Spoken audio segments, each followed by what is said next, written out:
এই ভিডিওটা আমি বং জয়শ্রীকে দুটো কথা বলার জন্য বানালাম। বং জয়শ্রী, তুমি দুটো গান গেয়েছো, একটা শর্টসে দিয়েছো চরণধরিতে, আরেকটা তোমার ভিডিও দেখলাম ভালোবাসি ভালোবাসি। তারপরে জানলাম যে তুমি নাকি ক্লাসিক্যালে 5th ইয়ার কমপ্লিট করেছো আর রবীন্দ্রসঙ্গীতে 4th ইয়ার। তার আগেও সকালে ওই দীপ্তিদির ভিডিও দেখলাম, সেও খুব গর্ব করে বলেছে তুমি 5th ইয়ার ক্লাসিক্যাল করেছো। তনুশ্রীও শুনলাম ক্লাসিক্যাল কমপ্লিট করেছে।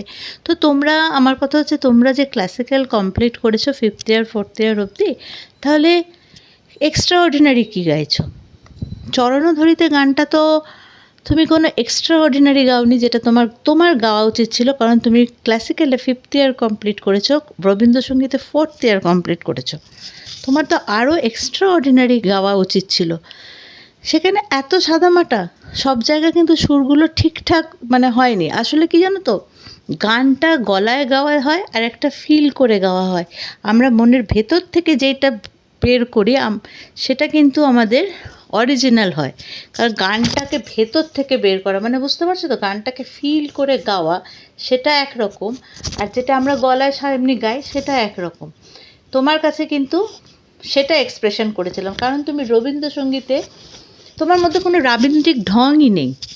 তুমি যে 4th ইয়ার অবধি রবীন্দ্রসঙ্গীত করেছো, তোমার মধ্যে কোনো রাবীন্দ্রিক ঢংটাই নেই।